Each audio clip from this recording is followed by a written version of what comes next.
கிறிஸ்துவுக்குள் பிரியமானவர்களே, இந்த அருமையான காலை வேளையிலும் தேவ சமூகத்துக்கு வந்தவங்க ஒவ்வொருவரையும் இயேசு நினைற்று நாமத்தினாலே அன்பின் வாழ்த்துக்கள். இந்த காலை வேளையிலும் வாக்குத்தத்த செய்தி கேட்க வந்திருக்கீங்க. உண்மையாகவே கர்த்தர் நம்மோடு கூட இருந்து அநேக வார்த்தைகளை கொடுத்து நடத்த போகிறார். பாருங்க, இந்த 3 மாத அளவும் கர்த்தர் கிருபையாய் கடக்க செய்தார்.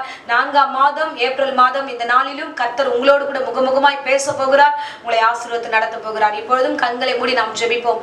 ஸ்தோத்திரம் ஏசப்பா, உம்மை துதிக்கிறோம் ஆண்டவரே. ஜீவனுள்ள நல்ல பிதாவே, இந்த அருமையான தருணத்துக்காக நன்றியோடு உம்மை ஸ்தோத்திரம் பண்ணுகிறோம். அப்பா, கண்ணின் மணி போல இந்த ஆண்டு 3 மாதம் கிருபையாய் முடிக்க தயவு கொடுத்தீரே, உமக்கு நன்றி நன்றி நன்றி ஆண்டவரே. அப்பா, இந்த வேளையில யூடியூப்ல பார்த்து கொண்டிருக்கிற ஒவ்வொரு பிள்ளைகளையும் நீர் ஆசீர்வதித்து கொண்டிருக்கிறதற்காய் ஸ்தோத்திரம் ஆண்டவரே. புதிய மாதமாகி இந்த மாதத்திலும் கர்த்தாவே எங்களோடு கூட இருந்து எங்களை வழி நடத்தும் உடைய வாக்கின்படியே நடத்த போகிறதற்காய் ஸ்தோத்திரம். இந்த செய்தியை ஆசீர்வதிப்பீராக. கேட்கிற ஒவ்வொரு பிள்ளைகளும் 100 60 பலன் தரத்தக்கதாய் கர்த்தருடைய வாழ்க்கையில நன்மைகள் ஏராளமாய் கட்டளையிடுவீராக. இந்த செய்திக்கு விரோதமாய் எழுந்திருக்கிற எல்லா பொல்லாத பிசாசுடைய கிரியைகள் இயேசுவின் நாமத்திலே சபித்து கட்டுகிறேன். கர்த்தர் தாமே பொறுப்பெடுத்துக் கொள்ளும். இயேசுவின் நாமத்திலே ஜெபித்து ஒப்புக் கொடுக்கிறேன் நல்ல பிதாவே, ஆமென் ஆமென். ஹல்லேலூயா ஹல்லேலூயா. கர்த்தர் நல்லவர், அவர் கிருபை என்றும் உள்ளது. நாம் ஒவ்வொரு மாதமும் அவருடைய வாக்கை பெற்றுக்கொண்டு அவர் கிருபையினால நாம் கடந்து செல்கிறோம். இந்த மாதம் கர்த்தர் நமக்கு ஒரு வாக்கை கொடுக்கிறார். நாம் வாசிப்போம்.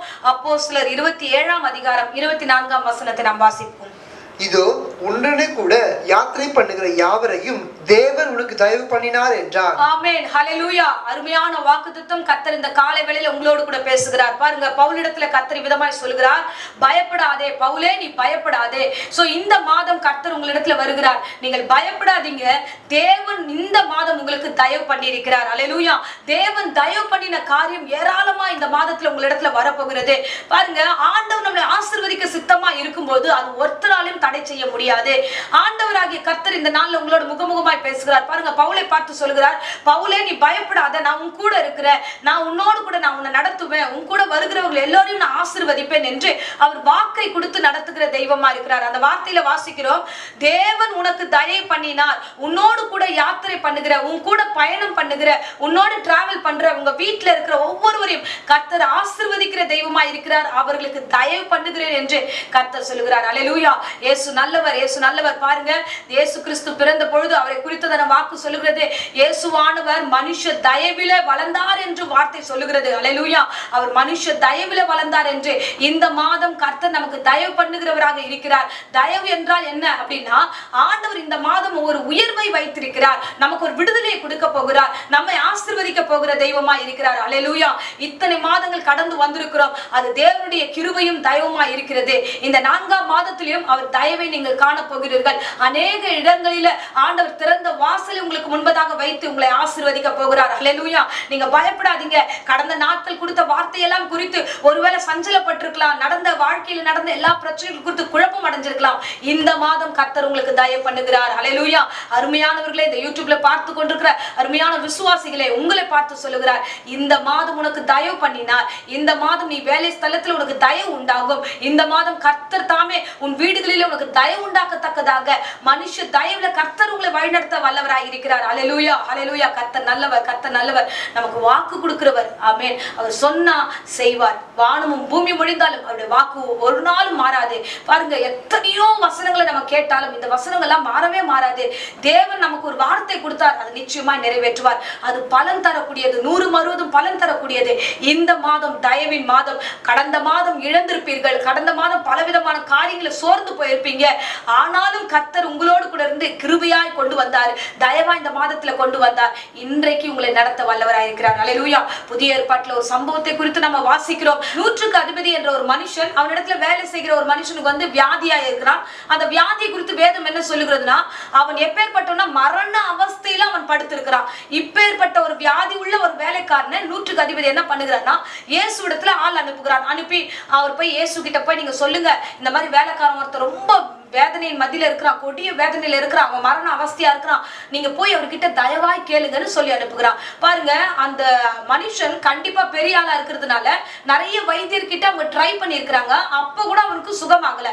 அந்த வேலைக்காரன் எப்பேற்பட்ட வேலைக்காரன்னா, அதுக்கப்புறம் நமக்கு சாட்சி கேட்கிறோம், அவன் ஒரு நல்ல வேலைக்காரனா இருந்ததுனால இந்த எஜமானுக்கு அவனை விட மனசுல. அதனாலதான் எங்கேயாவது ஒரு சுகம் கிடைக்காதான்னு தேடிட்டு இயேசு பத்தி கேள்விப்பட்டு இயேசு கிட்ட கருத்தாய் அவங்க கிட்ட வந்து, சரி இயேசு கிட்ட இந்த விஷயத்த சொன்னா கரெக்டா இருக்கும், அவர் வந்து புரிந்து கொள்வார், அவர் சுகம் கொடுப்பார் அப்படின்னு விசுவாசித்து இந்த இடத்துல ஒரு அழகான வார்த்தை சொல்லுகிறார். வாசிக்கலாம் 7ஆம் அதிகாரம் 4ஆம் வசனத்தை.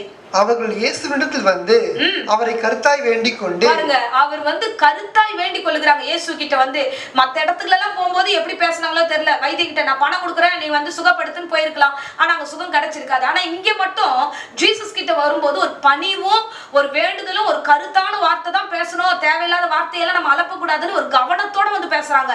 கருத்தாய் ஜீசஸ் கிட்ட ஒரு ரெக்வெஸ்ட் வைக்கிறாங்க. என்னன்னா, நீ இந்த தயவு செய்வதற்கு அவன் பாத்திரனா இருக்கிறான். ஆமென்.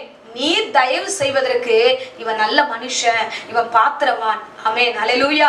இன்னைக்கு ஆண்டவர் வாக்கு கொடுக்கிறார். என்ன வாக்கு தெரியுமா? இந்த மாதம் உங்களுக்கு தயவு செய்வதற்கு நீங்கள் பாத்திரவான்களாய் நீங்கள் நடந்து கொள்ளுகிற விதத்துல ஆண்டவர் நிச்சயமாய் செய்வார். ஹல்லேலூயா. சரி, இந்த சாட்சி பெறுவதற்கு நாம என்ன பண்ணணும்? சோ அந்த மனுஷன் என்ன பண்ணாருன்றதை நம்ம பார்க்கலாம். அடுத்த வசனத்துல நம்ம வாசிக்கும் போது அவனை குறித்து சொல்லப்பட்ட சாட்சி நம்ம வாசிப்போம். அவன் நம்முடைய ஜனத்தை நேசிக்கிறான், நமக்கு ஒரு ஜெப ஆலயத்தையும் கட்டினான் என்றார்கள். ஆமென், ஹல்லேலூயா. அவனை குறித்து 2 சாட்சியாக ஒரு வார்த்தை சொல்லப்படுது. அவன் நேசிக்கிறான், அவன் அன்பு செலுத்துகிறான். பாருங்க, இந்த உலகத்துல நேசிக்கிறவர்களுக்கு என்றைக்குமே தயவு கிடைக்கும். ஆமென். இயேசுவை நேசிக்கிறவர்களுக்கு உண்மையாகவே கர்த்தர் தயவு பாராட்டுகிறார்.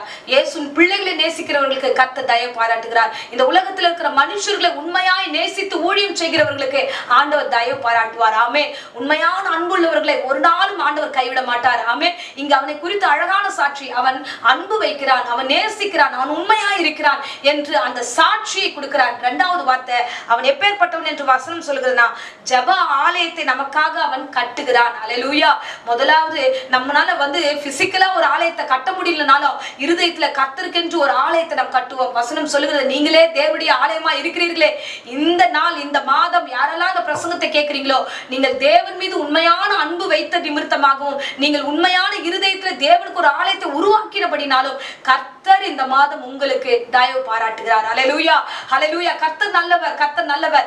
இந்த பிரசங்கத்தை கேட்டது போல ஒரு வேலைக்காரன் தான், ஆனா அவன் எவ்வளவாய் உண்மை உள்ளவனாக அவன் நடந்து கொண்டான், எவ்வளவு அன்புள்ளவனாக நடந்து கொண்டான், எவ்வளவு பக்தி உள்ளவனாக அவன் காணப்பட்டானோ அது நிமித்தமாக அந்த எஜமானன் இந்த வேளையில ஒரு சர்டிபிகேட் கொடுக்கிறார். இன்னைக்கும் இயேசு கிறிஸ்து உங்களிடத்துல கடந்து வந்திருக்கிறார். இந்த மாதம் தேவன் உங்களிடத்துல கடந்து வந்து உங்களை குறித்து ஒரு சாட்சி சொல்லுவார். என் அருமையான மகளே, நீ பிரசங்கத்தை கேட்டுக்கொண்டிருக்கிற, என்னை தேடி நீ வந்திருக்கிற, உண்மையாக இந்த மாதம் உனக்கு நான் தயவு பாராட்டுவேன் என்று கர்த்தர் சொல்லியிருக்கிறார். ஹல்லேலூயா, ஹல்லேலூயா. தேவன் இந்த மாதம் முழுவதும் செய்ய போவதை உங்கள் கண் காணும். பாருங்க, எல்லா மனுஷரிடத்திலிருந்து ஆண்டவர் திறந்த வாசலை வைத்து உங்களை தயவாய் நடத்த போகிறார். அவர் நடத்துவார். ஆமென். அததான் ஆரம்பத்துல வாசிச்சது போல, பவுலே நீ பயப்படாத, உன் கூட இருக்கிறவங்க எல்லாருக்கும் ஆண்டவர் தயவு பாராட்டினார். உன் நிமித்தமாக, இந்த பிரசங்கத்தை கேட்கிறவர்கள் நிமித்தமாக குடும்பங்களுக்கு ஆண்டவர் தயவு பாராட்டுவார். சோ சபைகள்ல கர்த்தர் தயவு பாராட்டுவார். சோ உங்கள் வேலை ஸ்தலத்துல கர்த்தர் தயவு பாராட்டுவார். எங்கெல்லாம் நீங்கள் இருக்கிறீர்களோ அங்கெல்லாம் கர்த்தர் உங்களுக்கு தயவு பாராட்டுவார். தயவு பாராட்டுவதற்கு 2 காரியம் ரொம்ப முக்கியம். ஒன்று அன்பு செலுத்துறதும், 2வது தேவனுக்காக நிற்பதும் தான். ஆமென். தேவனுக்காக நில்லுங்க, தேவனோடு கூட இணக்கமா இருங்க. நிச்சயமா கர்த்தர் இந்த மாதம் கொடுத்த வாக்கின்படியே அநேக ஆசீர்வாதங்களை உங்களுக்கு கொடுக்க வல்லவராய் இருக்கிறார். கண்களை மூடி நாம் ஜெபிப்போம். ஸ்தோத்திரம் ஏசப்பா, உம்மை துதிக்கிறோம் ஆண்டவரே. ஜீவனுள்ள நல்ல பிதாவே, இந்த வேளைக்காக நன்றியோடு உம்மை ஸ்தோத்திரம் பண்ணுகிறோம் அப்பா. இந்த வேளையில கூட கர்த்தாவே நீர் தயவு கொடுத்ததுக்காக கொடான கொடி ஸ்தோத்திரம் ஆண்டவரே. அப்பா நன்றி, நன்றி, நன்றி, நன்றி ஆண்டவரே. அப்பா கடந்து வந்த பாதைகளில கர்த்தாவே இந்த நாளிலும் ஆண்டவரே புதிய வார்த்தைகளை கொடுத்ததுக்காக ஸ்தோத்திரம் ஆண்டவரே. அப்பா நீர் கொடுத்த வாக்கின்படி நடத்த போகிறேன். நன்றி, நன்றி, நன்றி ஆண்டவரே. இந்த பிரசங்கத்தை கேட்ட ஒவ்வொரு பிள்ளைகளையும் நீர் ஆசீர்வதிப்பீராக. பவுலே பயப்படாதே, பயப்படாதே, உனக்கு தயவு பாராட்டினேன் என்று சொன்னது போல ராஜா, இந்த பிரசங்கத்தை கேட்ட ஒவ்வொரு பிள்ளைகளுடைய வீடுகளில் ஆண்டவரே மனுஷ தயவினாலும் கிருபையினாலும் இது ஆசீர்வதிக்க போகிறேன் ராஜா. உமக்கு ஸ்தோத்திரம் ஆண்டவரே. அப்பா நன்றி ஆண்டவரே. திறந்த வாசலை மூடுகிற ஒவ்வொரு பிசாசுடைய கிரியைகளும் இயேசுவின் நாமத்திலே சபித்து கட்டுகிறேன் கர்த்தாவே. சகலமும் நன்மைக்கு எதுவாய் நடக்க போகிறது. வியாதி விக்கினங்களை நீக்கி, பலவீனங்களை நீக்கி பூரண சுகத்தோடு ஒவ்வொரு குடும்பத்தையும் நடத்த போகிறீர் ஆண்டவரே. அப்பா உமக்கு நன்றி, நன்றி, நன்றி ஆண்டவரே. நீர் தயவு பாராட்டினதை ஒருவரும் தடுத்து நிறுத்த முடியாது ராஜா. நீர் இறங்கி வந்ததுக்காக ஸ்தோத்திரம். நீ சொன்ன சாட்சிக்காக ஸ்தோத்திரம். என் பிள்ளைகளும் நானும் ஆண்டவரே அன்போடு ஆண்டவரே ஆலயத்தை கட்டுகிறவர்களாக எங்களை தொடர்ந்து நடத்துமா ஆசீர்வதியும். இயேசுவின் நேற்று நாமத்திலே ஜெபித்து முழுவதுமாய் ஒப்புக் கொடுக்கிறேன் ஜீவனுள்ள நல்ல பிதாவே. ஆமென், ஆமென். Praise the Lord. God bless you.